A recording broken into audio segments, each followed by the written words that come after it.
When King JUMAH ascended the throne, every noble in the kingdom had expected that he would choose a queen.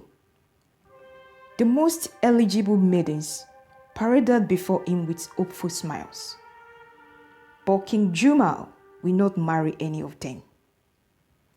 Despite his many admirers, King JUMAH had never shown interest in any of the noble women in the kingdom because his heart belonged elsewhere. The night maiden, whom he called Naya. Naya always emerged under the moonlight at the dead of the night. No one knew of their encounters. King JUMAH had always known that there is something about her that is not human. Yet, it was his precious secret hidden deep within his heart. News of King JUMAH's reluctance to marry spread across the kingdom.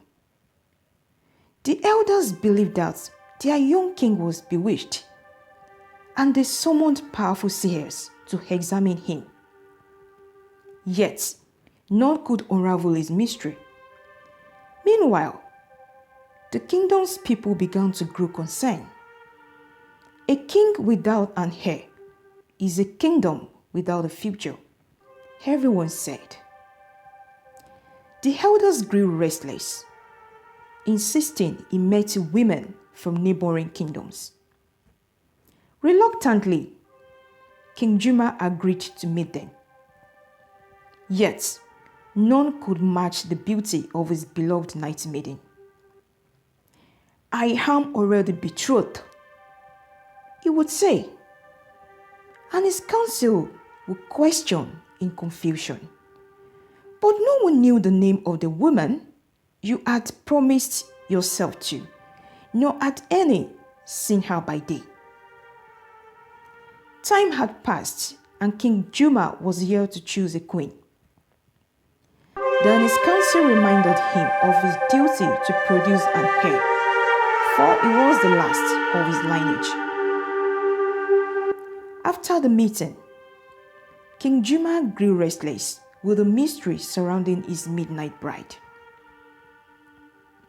That night, King JUMAH and Naya met. They were laying under the moonlight as usual, having a quiet moment. He held his gaze with hers, and with a trembling voice he whispered, "Tell me, is there no way to break this, to make you stay with me forever? I want you to marry me."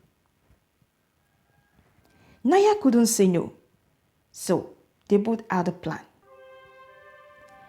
King JUMAH assembled his council and broke the news that he was ready to bring his bride and marry her in the sight of all, but with one condition: she could only come to the palace at night.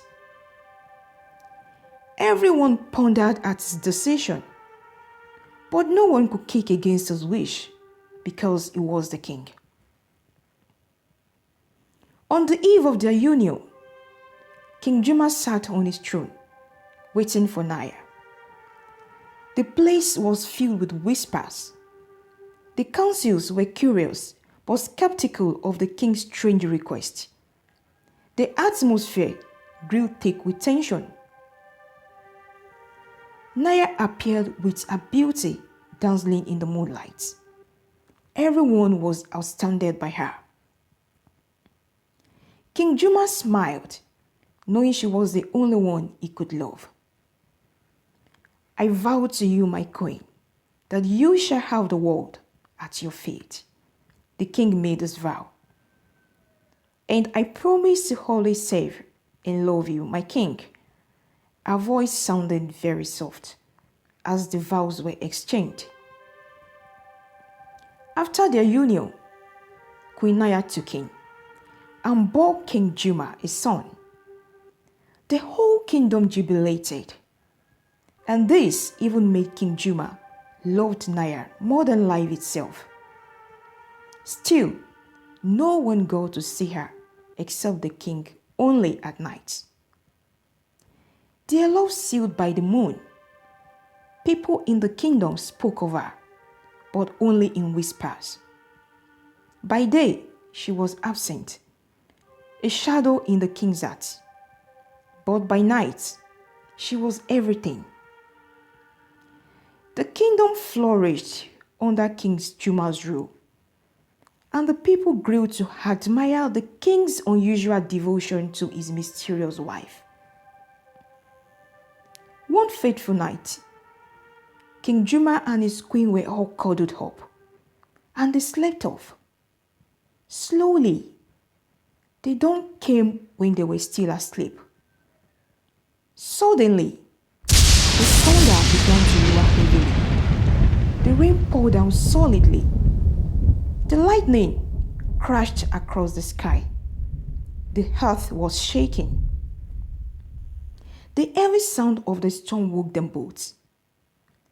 Queen Naya opened her eyes and exclaimed, "Oh, it's dawn already." She usually go back to her domain before dawn, but this time she didn't meet up. She knew something had already gone wrong somewhere as the storm went on for hours. Shortly, the news broke that one of the largest rivers had dried up. River Nile is a magnificent river known by everyone. It is situated about 2 cities away. They said River Nile suddenly dried up following the storm. Everyone kept saying, not just in King JUMAH's kingdom, but also in every other kingdoms. Queen Naya knew she had committed a taboo. She wasn't supposed to leave her territory at dawn, and that was why the river dried up. She began to feel unsettled. King JUMAH knew nothing, as he was only worried because his queen hasn't returned as usual. "Can you still set out to leave?" he asked, looking so concerned. Naya shook her head to say no. "Will anything go wrong if you wait till the next dawn before you go back home?" the bothered king asked. "There is no home to go back to," Naya replied. "How do you mean by you have no home to go back to, but you have always returned home?" "The river Nile is no more," she replied, sounding teary. "Are you from the river?" he asked, his voice heavy with concern. Naya only kept silent as they both gazed at each other closely. She was uncertain of how the king would react. Perhaps he would not love nor want her anymore. But King JUMAH had always known that there is something about her that is not human. Gently, he asked her again. "Naya, I asked you again. Are you from the water?" Naya nodded her head gently. "Yes, I am," she replied quietly, still not certain of how the king would react. King JUMAH stared in silence, with a little fear on his face. After some moment, he gently pulled Naya to himself and held her tightly. "I will love you till the end, no matter what," he whispered to her. Queen Naya found comfort in the king's arm, yet she was unsettled because she knew the palace isn't a place she could stay. During the day, she couldn't move around. She waited endlessly for the night to draw near, so she could go see what her territory now looked like. All through the day, King JUMAH attended to no one. He sat closely to his worried queen, giving her shoulder to lean on. Finally, it was the dead of the night. Naya and the king stood at the back of the garden at the palace. Naya set out to leave. King JUMAH wanted to follow her, but she declined. "No, my king, it's not a journey you can go with me," she said. "But what if you do not find a home to return to? I'm worried about you." The king said, "Then I would return here," she replied. Gently, she faded away.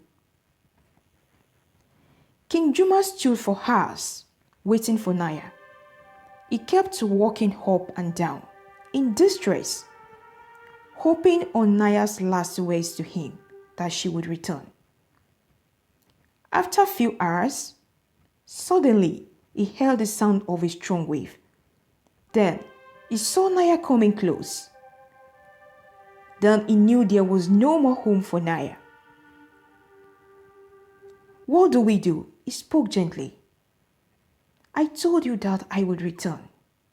"To the palace?" he asked. "No, but somewhere close to the palace." She stepped forward, stared for some moments before speaking.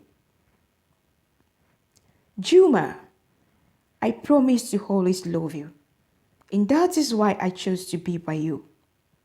Here will be my new home. I'm a force of nature by day, but I still remain the Naya that you so much loved." Before the king's very eyes, Naya transformed completely, her body dissolving into a flowing river. "Naya!" the king called out, his voice breaking. She did not answer, but the river flowed heavily and faster. The king was shocked. The water flowed freely through the kingdom, exploiting its beauty. For several nights, Naya didn't return in humor as she usually did.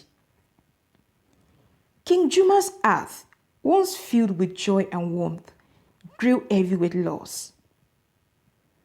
The nights were silent, and he stood alone on his balcony, staring at the waters that had once been the source of his happiness.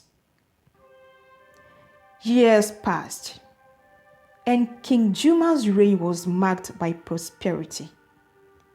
But Naya never returned in person. Yet, he never forgot the woman who gave him an heir to his throne. And so, the legend of King JUMAH and the River Maiden was passed down through the generations. A tale of love and sacrifice.